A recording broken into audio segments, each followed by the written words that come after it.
Hello students, welcome to Magnet Brains Hindi medium. मेरा नाम है अवनीश त्रिपाठी। तो कक्षा 12 राजनीति विज्ञान की जो दूसरी पुस्तक है स्वतंत्र भारत में राजनीति, इसका चैप्टर नंबर 4 भारत के विदेश संबंध, इस महत्वपूर्ण चैप्टर को आज हम शुरू करने जा रहे हैं। और आज के इस सेशन में हम इस चैप्टर का परिचय, इसमें क्या पढ़ने वाले हैं और क्या महत्वपूर्ण टॉपिक्स आपके एग्जाम के लिए जरूरी है, इस पर बातचीत करेंगे और इस पृष्ठभूमि को समझेंगे इस पूरे चैप्टर के। पर उससे पहले यह ध्यान रखिए कि मैग्नेट ब्रेन्स हिंदी मीडियम एक ऐसा प्लेटफॉर्म है जहां पर आप घर बैठे कक्षा 7 से 12 तक की सारी शिक्षा हिंदी माध्यम में निःशुल्क ले सकते हैं। आप UP board, Bihar board, Madhya Pradesh board, CBSE board कहीं से पढ़ते हो, आपके सभी विषयों के सभी कक्षाएं यहां पर बिल्कुल निःशुल्क हैं, जिसके लिए आपको कभी कोई पेड सब्सक्रिप्शन की आवश्यकता नहीं पड़ेगी। तो आइए अब इस सेशन में हम इस इंपॉर्टेंट टॉपिक के परिचय को समझते हैं, इंपॉर्टेंट चैप्टर के पूरे बैकग्राउंड को समझते हैं, जिससे पूरे चैप्टर को समझने में आपको आसानी रहे। ठीक है, चलिए भारत के विदेश संबंध के परिचय के बारे में थोड़ा देखते हैं कि आखिर एग्जैक्टली हम इसमें क्या क्या पढ़ने वाले हैं और क्या क्या चीजें हमें आगे लेके चलनी है। एक तो आप ये ध्यान रखिए कि भारत के जब विदेश संबंध की चर्चा हम करेंगे और विशेष रूप के इस चैप्टर में जो आपका सिलेबस एनसीईआरटी में मेंशन है, हम उसके इर्द गिर्द स्ट्रिक्ट रहेंगे। भारत के विदेश संबंध जो है वो बहुत विस्तृत संबंध है, मतलब आप दुनिया के हर देश के साथ संबंध डिस्कस कर सकते हैं। उसके अलावा जो आज कंटेम्प्रेरी या समकालीन समय में जो संबंध चल रहे हैं, जैसे मान लीजिए इसमें सबसे स्ट्रांग भारत अमेरिका संबंध, भारत इजराइल संबंध, इनकी बातचीत होनी चाहिए। चीन पाकिस्तान से तो हमेशा एक संबंधों की बात होगी। ठीक है, तो इसके अलावा भारत ऑस्ट्रेलिया संबंध, भारत जापान संबंध, ये कुछ ऐसे नवनिर्मित संबंध या नवनिर्मित प्रयास हैं भारत के, जो एक नया दिशा दे रहे हैं भारत के वैदेशिक संबंधों को, लुकिस्ट पॉलिसी जो हमारी है। लेकिन हमें थोड़ा सा स्टिक रहना है हमारे इस पर्टिकुलर सिलेबस पर जो एनसीईआरटी में मेंशन्ड है, और मुख्यतः 2-3 देशों के इर्द गिर्द घूमने वाला है। एक तो द्वितीय विश्व युद्ध के बाद की स्थिति क्या रही, उस पर जो 2 महाशक्तियां रही, अमेरिका और सोवियत संघ, इसको हमने किस तरह डील किया और किस तरह हमने गुट निरपेक्ष आंदोलन को आगे बढ़ाया। एक तो इस पर बातचीत होगी थोड़ी, क्योंकि हम जो ये पूरा किताब पढ़ रहे हैं स्वतंत्र भारत में राजनीति, इसमें हम बेसिकली स्टार्ट कर रहे हैं राष्ट्र नवनिर्माण की वाली जो प्रक्रिया थी, जहां से आजादी मिली थी। तो उस समय पूरी दुनिया में अगर अपने संप्रभुता का लोहा मनवाने वाला कोई स्टेप लिया गया निश्चित तौर पर, तो गुट निरपेक्ष आंदोलन रहा। उसकी अपनी कमियां और फायदे सारी चीजें हैं, उस पर एक अलग बातचीत हो सकती है। उसके बाद इस सिलेबस में हम बात करेंगे थोड़ा भारत चीन के संबंध के बारे में। उस संबंध में विशेष करके हम 2 बातों पर चर्चा करेंगे कि एक शांति की स्थिति पंचशील समझौते से आई और एक युद्ध का माहौल बना, दोनों के कारण परिणाम क्या हुए और वर्तमान स्थिति क्या है। फिर हम बात करेंगे हमारे फेवरेट जो हमारा पड़ोसी है पाकिस्तान, जो बिना कारण परेशान रहता है, तो उसकी परेशानी के कारणों को देखेंगे। हालांकि कोई फायदा है नहीं वो परेशानी के कारणों को चर्चा करने का, क्योंकि वो कभी खत्म नहीं होंगी उसकी। लेकिन देखेंगे कि भारत पाकिस्तान के संबंधों में क्या तनाव रहा, क्या कारण रहा, क्यों हमें 1965 और 71 का घोषित युद्ध लड़ना पड़ा। घोषित युद्ध इसलिए कह रहा हूं कि 99 का जो कारगिल युद्ध था, उसको तो वो युद्ध मानता ही नहीं है, वो कहता है कि हमारा ये स्टेप ही नहीं था। तो एक तो हम इस पर थोड़ी बातचीत करेंगे कि भारत पाकिस्तान के जो 65 और 71 के युद्ध हुआ, इस युद्ध से संबंधित 2 समझौते विशेष, जो ताशकंद का समझौता हुआ और शिमला एग्रीमेंट, इस पर थोड़ी बातचीत करेंगे। उसके बाद हम भारत चीन के संबंधों में 1962 के जंग की भी बात करेंगे। तो ये सारी चीजें भारत के वैदेशिक संबंधों में हम चर्चा करने वाले हैं। और क्या क्या है जरा इसको समझ लेते हैं। तो एक तो द्वितीय विश्व युद्ध के बाद की स्थिति, यानी पूरा जो शीत युद्ध चला। अब ये जो शीत युद्ध हुआ, जिसमें अमेरिका और सोवियत संघ शामिल थे। आप कहेंगे सर ये तो हमने शीत युद्ध वाले और एक ध्रुवीयता वाले चैप्टर में पढ़ लिया है, भारत के विदेश संबंधों से इसका क्या ज्यादा मतलब है? मतलब है क्योंकि ये जो शीत युद्ध था वो भारत के चीन और पाकिस्तान के साथ संबंधों को प्रभावित कर रहा था। कहीं पर चीन ने इसलिए हमसे लोहा ले लिया कि हम सोवियत संघ के करीब हो रहे थे, कहीं पाकिस्तान हमको ज्यादा इस तरह प्रभावित कर रहा था क्योंकि अमेरिका का बैक सपोर्ट था। तो ये जो शीत युद्ध की स्थिति बनी हुई थी और जो गुट निरपेक्ष आंदोलन चल रहा था, उस आलोक में वो हमारे संबंधों को परेशान कर रहा था। दूसरा जिस पर हम बहुत ज्यादा बात करने वाले हैं, नेहरू की विदेश नीति, गुट निरपेक्षता आंदोलन।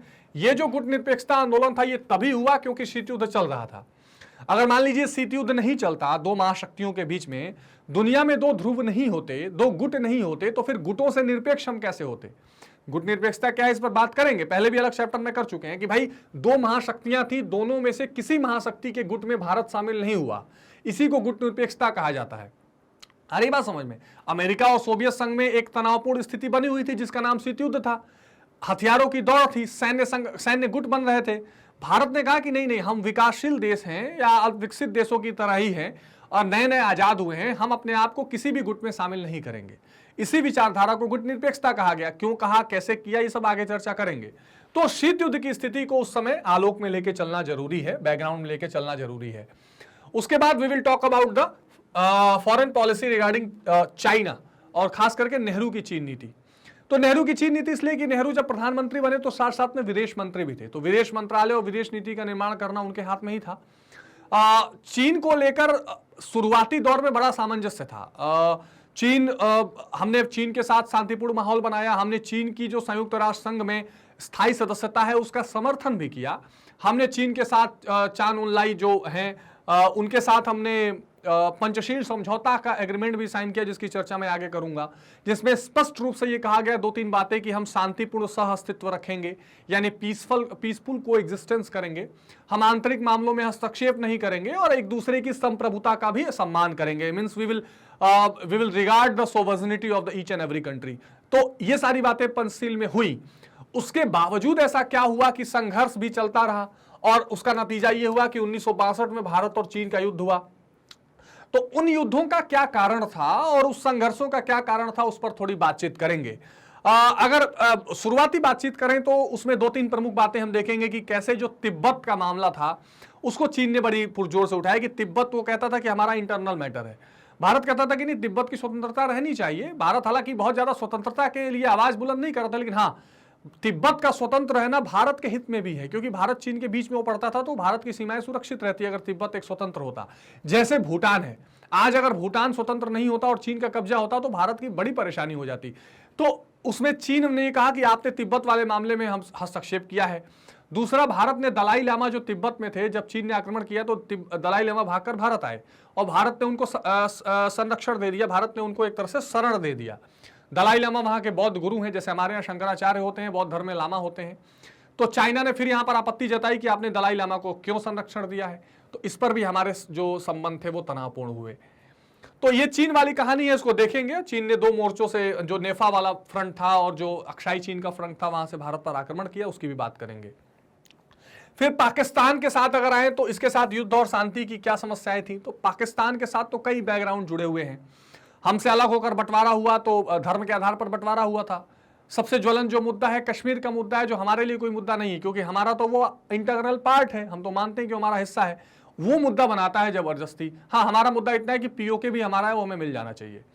तो अब कश्मीर के मामले को लेकर, अलग अलग कई चुनौतियों को लेकर वो क्या करता है, युद्ध की प्रयास करता है, भारत के खिलाफ प्रोपेगेंडा चलाता है।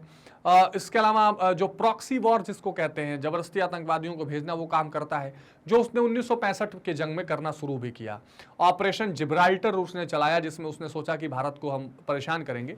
कक्ष के तरफ से घुसपैठ करने का कोशिश किया, कश्मीर की तरफ से भी किया और नतीजतन भारत ने उसको फिर लताड़ लगाई, मारा, भगाया। और उसके बाद ताशकंद समझौता हुआ, उसकी चर्चा करेंगे। फिर 1971 में भी दूसरा युद्ध हमें लड़ना पड़ा, क्योंकि बांग्लादेश को आजाद कराना आवश्यक था। बांग्लादेश वाला मुद्दा ऐसा था कि भारत उसमें पहले हस्तक्षेप करना नहीं चाहता था। पाकिस्तान 2 हिस्से में बटा हुआ था, पश्चिमी और पूर्वी हिस्से में। जो पश्चिमी हिस्सा था, जो आज का पाकिस्तान देखते हैं, वो पश्चिमी पाकिस्तान था, और जो बंगाल से कट के पूर्वी पाकिस्तान बना था, वहां पाकिस्तान उपेक्षा कर रहा था, उन लोगों की बहुत ध्यान नहीं देता था। और वहां पे जब चुनाव हुए तो शेख मुजीबुर रहमान जीत गए, जो कि जुल्फिकार अली भुट्टो के विरोधी थे, और जुल्फिकार अली भुट्टो पश्चिमी पाकिस्तान में जीता। तो जुल्फिकार अली भुट्टो ने कहा कि नहीं नहीं, हम इनको सरकार नहीं बनाने देंगे, ये गलत तरीके से आए हैं, सरकार हमारी रहेगी। वहां पर पूरी तरह से मार्शल लॉ लागू कर दिया गया, लोगों को मारा जाने लगा, कुचला जाने लगा, भाग भाग के लोग भारत में घुसने लगे। तो भारत के सामने अब 2 बातें थी। एक तो मानवीय आधार पर भी बोलना चाहिए कि भाई बगल में ही लोगों को कुचला जा रहा है और हम चुप हैं लोकतंत्र के लिए। दूसरा, करोड़ों लोग भारत में घुस के भाग रहे हैं, उन शरणार्थियों का हम क्या करेंगे।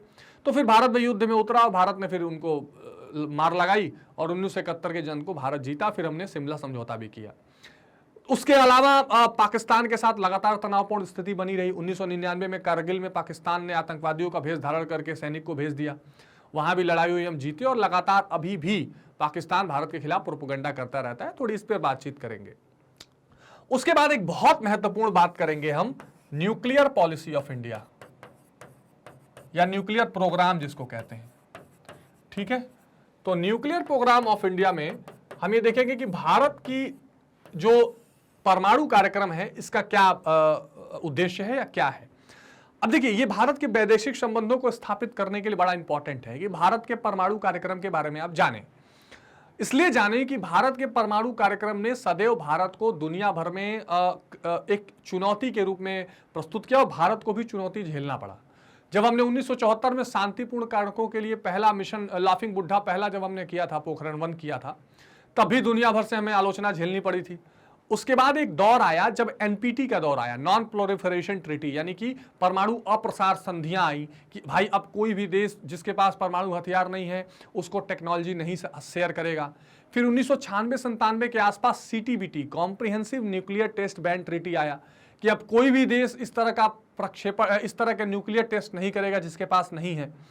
उसी दौरान 1998 में भारत ने फिर पोखरण 2 किया 11 मई को, जिसको हम राष्ट्रीय प्रौद्योगिकी दिवस के रूप में मनाते हैं। तो जब हमने ये पोखरण 2 किया तो पोखरण 2 करने के बाद पूरी दुनिया में हम पर सैंक्शंस लगे। भारत, मैं आपको हाईली रिकमेंड करूंगा, एक मूवी है परमाणु, जॉन अब्राहम की एक मूवी है, बहुत रियलिटी नहीं लेकिन काफी रियलिटी के करीब उसने दिखाया कि कैसे हमने अपना न्यूक्लियर टेस्ट किया था, उसको आप जरूर देखिएगा। तो भारत का जो पर्यावरण परमाणु कार्यक्रम था ये पोखरण 1 और पोखरण 2 तक खत्म हुआ, ये बैकग्राउंड रहा और भारत ने ये परीक्षण किया और भारत ने कहा कि भाई हम शांतिपूर्ण तरीके से एक डेटरेंस के रूप में इस्तेमाल करेंगे। यानी 3 चीजें भारत ने क्लियर की। एक, हमारा इरादा तो पहले ही भारत ने क्लियर किया कि हमारा इरादा कहीं युद्ध करने या डराने के लिए नहीं है। 3 चीजें क्लियर की भारत ने कि हम न्यूनतम डिटरेंस रखेंगे, कम से कम हथियार बनाएंगे जिससे बस हम अपनी रक्षा के लिए आश्वस्त हो सके। दूसरा, हम कभी भी नो फर्स्ट यूज, यानी कि पहले कभी भी प्रयोग नहीं करेंगे। और तीसरा, जो गैर परमाणु देश हैं जिनके पास परमाणु हथियार है उनके खिलाफ इस्तेमाल नहीं करेंगे। लेकिन अमेरिका की CIA ने नजर रखा था, उसको लगा कि नहीं भारत ने ऐसा कैसे कर लिया, बहुत सारे सैंक्शंस लगाए गए। ऑस्ट्रेलिया जैसे देशों ने अपने राजदूत वापस बुला लिए, इसके अलावा जिनसे हमको लोन मिलना था उन्होंने लोन वापस ले लिया, लेकिन फिर भी भारत उभर के आया और ये भारत की परमाणु नीति रही है। तो भारत दोनों तरीके से परमाणु का इस्तेमाल करता है। एक तो शांतिपूर्ण तरीके, यानी कि जो हमको ऊर्जा चाहिए, यानी कि जो हमको बिजली हमेशा मिलती रहे इसके लिए प्रयासरत, और दूसरा उससे परमाणु हथियार बनाना, दोनों में। तो फिर हम एक न्यूक्लियर स्टेट के तौर पर हो गए। क्यों करना पड़ा, कैसे किया, दुनिया के क्या रिएक्शंस थे, उसको देखेंगे। उसके बाद हम देखेंगे विश्व राजनीति में परिवर्तनकारी गठबंधन। इसका मतलब यह है कि जब 1991 तक एक ऐसा माहौल चला जब 2 महाशक्तियां पूरी दुनिया में थी, अमेरिका और सोवियत संघ। फिर एक ऐसा समय आया कि दोनों, जब सोवियत संघ का विघटन हो गया तो भारत को भी लगा कि हमें अब कहीं ना कहीं अमेरिका के थोड़ा करीब जाना चाहिए क्योंकि हमें उसका लाभ लेना, वही महाशक्ति है। दूसरा, फिर भारत ने क्या किया, ये देखा कि अमेरिका के समकक्ष खड़ा हो सकने वाली या दुनिया की और जो महाशक्तियां हैं हम उनसे थोड़ी, या जो मजबूत गठबंधन है हम उनके तरफ भी थोड़ा झुकें ताकि अमेरिका के ऊपर आश्रित न रहना पड़े। क्योंकि भारत हर चीज से समझौता कर सकता था, भारत अपनी संप्रभुता से समझौता नहीं कर सकता था। भारत ने ये सोचा कि भाई हम एक सोवरेन कंट्री हैं, हम किसी के कहने पे नहीं चलेंगे, तो उसके लिए जरूरी है कि हम अलग अलग गठबंधनों से जुड़े रहें। तो भारत ने फिर आसियान से अपने संबंध अच्छे किए, जो एक 10 देशों का साउथ ईस्ट एशियन नेशंस का समूह है। इंडो आसियान समिट चलती रहती है, आप देखते होंगे। इसके अलावा भारत ने यूरोपीय यूनियन, यूरोपीय संघ के साथ अपने रिश्तों को थोड़ा मजबूत किया, ये भी एक महत्वपूर्ण कदम था उस दिशा में। भारत ने अब इजराइल के साथ संबंध अच्छे करने शुरू किए हैं, जापान के साथ संबंध अच्छे करने शुरू किए हैं। जो अरब कंट्रीज हैं, जो पहले माना जाता था कि मुस्लिम कंट्रीज हैं, भारत से अच्छे संबंध नहीं हो सकते हैं, लेकिन हाल फिलहाल के समय में भारत ने उन देशों के साथ भी अच्छे संबंध किए हैं। और हमने कुछ परिवर्तन किए अपने एजेंडे में जो साफ स्पष्ट रूप से दिखाई पड़ता है। तो ये परिवर्तनकारी गठबंधनों की चर्चा भी हम भारत के विदेश संबंधों में करेंगे, थोड़ा सा शॉर्ट फॉर्म में ही सही, लेकिन करेंगे। तो कुल मिला जुलाकर हम इस चैप्टर में कम से कम ये सारे महत्वपूर्ण पॉइंट्स डिस्कस करने वाले हैं जो अपने आप में बेहद इंपॉर्टेंट है, और आप एक एक करके सभी टॉपिक्स के साथ बने रहिएगा। अब अगर द्वितीय विश्व युद्ध के हम इंट्रोडक्शन में अगर बैकग्राउंड समझना चाहें तो द्वितीय विश्व युद्ध में भारी तबाही मची और विश्व पुनर्निर्माण की चुनौती का सामना कर रहा था। ये बात बिल्कुल ठीक है, पूरी दुनिया में रिकंस्ट्रक्शन की चुनौती थी कि कैसे दोबारा उठ के खड़ा हुआ जाए। और चुनौती के साथ साथ एक और चीज होने लगी कि दुनिया में शीत युद्ध आ गया। महाशक्ति जो सोवियत संघ और अमेरिका थी, अमेरिका जो पूंजीवादी था, सोवियत संघ जो साम्यवादी था, दोनों एक दो गुट बनकर बढ़ने लगे और दोनों में हथियारों की भारी दौड़ शुरू हो गई। भारत के सामने भी लोकतंत्र कायम करने और लोगों की भलाई करने की दोहरी चुनौती थी। बिल्कुल ठीक बात है, भारत के सामने दो चुनौती थी। एक कि हम डेमोक्रेसी को आगे बढ़ाएं। बहुत लोग कहते थे यहाँ के लोग शिक्षित नहीं हैं, यहाँ के लोग जागरूक नहीं है, तो लोकतंत्र का कोई मायने नहीं है, लेकिन भारत वो लोकतंत्र बचाना चाह रहा था। अब अगर भारत सोवियत संघ की तरफ झुकता ज्यादा या उस गुट में शामिल होता तो सोवियत संघ वाले गुट में लोकतंत्र का बोलबाला कम था। भारत अगर तो लोकतंत्र खतरे में आ सकता था। दूसरा, लोगों का कल्याण करना था, भलाई करना था, यानी एक वेलफेयर स्टेट लाना था। अगर भारत पूरी तरह अमेरिकी गुट में जाता तो लोगों की भलाई वाला मामला कम हो पाता, क्योंकि वहां पूंजीवाद हावी था। तो भारत को बैलेंस करके चलना था, इसलिए भारत ने किसी गुट में शामिल होने का निर्णय नहीं किया। भारत ने अपने विदेश नीति में सभी देशों की संप्रभुता का सम्मान करने, शांति कायम करके अपनी सुरक्षा सुनिश्चित करने का लक्ष्य रखा। तो भारत ने पीसफुल एटमॉस्फेयर बना शुरू से अपनी विदेश नीति में। जो हम एक बात करते हैं शांतिपूर्ण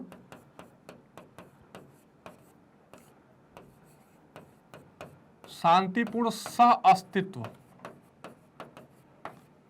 यानी पीसफुल को एग्जिस्टेंस, भारत हमेशा इसका समर्थक रहा है और अपनी विदेश नीति में संप्रभुता को सबसे ऊपर के दर्जे में रखा। सोवर्निटी को, भाई हम अपने आंतरिक मामलों से कोई छेड़छाड़ नहीं करने देंगे, क्योंकि हमको कई सालों की गुलामी के बाद आजादी मिली थी। तो ये भारत बैकग्राउंड लेकर चल रहा था। भारतीय विदेश नीति का विकास अनेक वर्षों के समय काल में देश की भूसामरिक स्थिति, आर्थिक स्थिति, राजनीतिक परंपरा, सामाजिक संरचना, राष्ट्रीय चरित्र, राष्ट्रीय मनोबल और निर्णय निर्माणकर्ताओं की व्यक्तिगत विशेषताओं से प्रभाव में हुआ है। यानी जो भी भारत ने विदेश नीति बनाई है उसमें ये फैक्टर शामिल रहे। जैसे भूसामरिक स्थिति, भूसामरिक स्थिति किसको बोलते हैं? जियो स्ट्रेटेजिक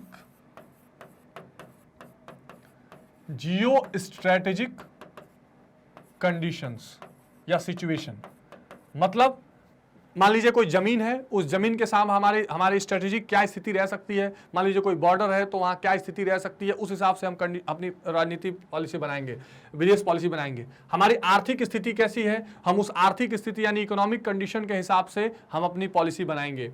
राजनीतिक परंपरा यानी पहले का पॉलिटिकल कन्वेंशन कैसा है, हमारे देश में क्या होता आया है, उसको ध्यान में रख के भी हम अपने वैदेशिक संबंध बनाते हैं। सामाजिक संरचना देखेंगे, राष्ट्रीय हमारा नेशनल कैरेक्टर कैसा है। अगर हमारा नेशनल कैरेक्टर हमेशा शांति का रहा है, सहयोग का रहा है, तो हम अपनी विदेश नीति भी उसी तरह फ्रेम करते हैं। तो ये सारे वो फैक्टर्स हैं, आप आंसर्स में इनको डाल सकते हैं, जो फैक्टर भारत की विदेश नीति के निर्माण में हमेशा प्रबल रूप से आगे रहे हैं, हमेशा महत्वपूर्ण भूमिका निभाते रहे हैं। इन आंतरिक कारकों के अतिरिक्त भारतीय विदेश नीति के स्वरूप निर्धारण में अंतरराष्ट्रीय राजनीतिक पर्यावरण, जिसको बोलते हैं इंटरनेशनल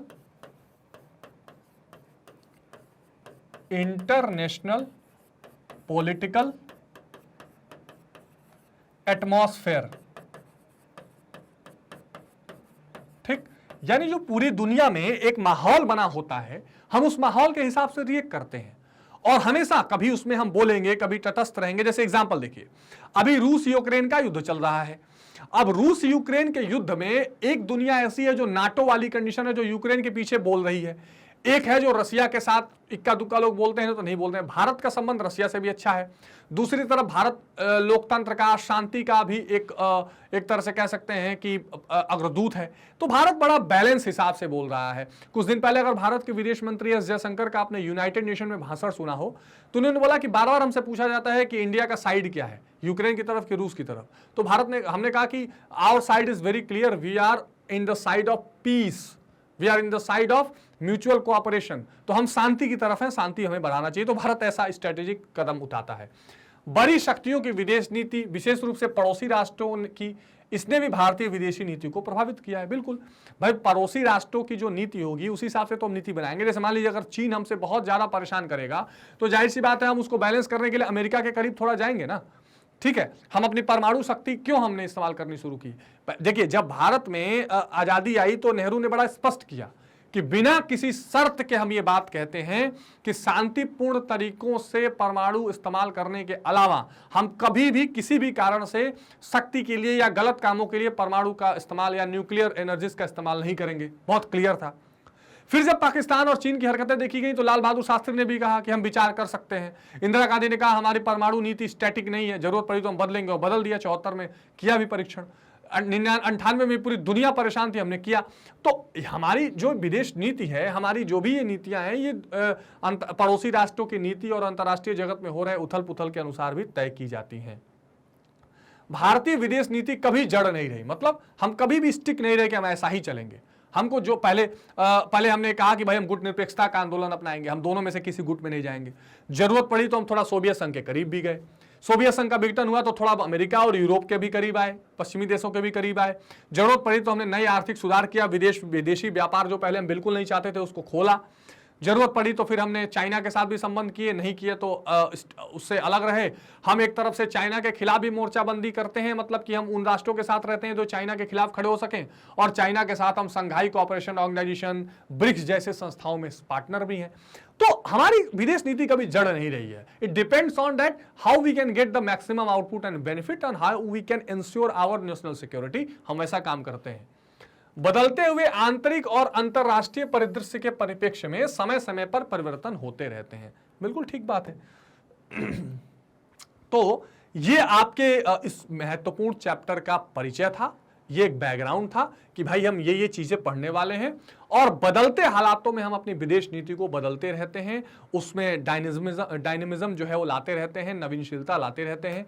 अब कैसे कैसे किन मुद्दों से हमारी विदेश नीति चलती रही, क्या क्या उसमें युद्ध संघर्ष क्या क्या हुआ, इसको अब हम अगले टॉपिक से शुरू करते हैं। तो इस चैप्टर में आप हर टॉपिक में बने रहिए। चैप्टर का खाका आपको समझ में आ गया होगा जो मैं आपको समझाना चाह रहा था, और अब आगे की इमारत इस पर बनाएंगे। ठीक है, तो आगे आप सभी टॉपिक जरूर देखिएगा। एक बात ध्यान रखिएगा कि मैग्नेट ब्रेन्स एक ऐसा प्लेटफॉर्म है जहां आप इसके यूट्यूब प्लेटफॉर्म से, एप्लीकेशन से या वेबसाइट पर आकर जो www.magnetbrains.com है, आप अपनी निःशुल्क शिक्षा बिना किसी परेशानी के ले सकते हैं। और जो कुछ भी कोर्सेज आप देख रहे हैं, CBSE English Hindi medium, NTSC, olympiad, UP Bihar board competition, IIT, JEE, NEET, सारी की सारी शिक्षा आपको 100% फ्री दी जाती है। इस वीडियो के डिस्क्रिप्शन बॉक्स में बुक्स और ई बुक्स के भी लिंक है जिनके माध्यम से भी आप आसानी से पढ़ाई कर सकते हैं। एक और बात का ध्यान रखिएगा कि मैग्नेट ब्रेन्स के जो सोशल मीडिया हैंडल्स हैं, फेसबुक, ट्विटर, टेलीग्राम, इंस्टाग्राम, इनसे भी आप जरूर जुड़े रहिए ताकि आपको सारी जरूरत की जानकारियां मिलती रहें और आप अपडेटेड रहें।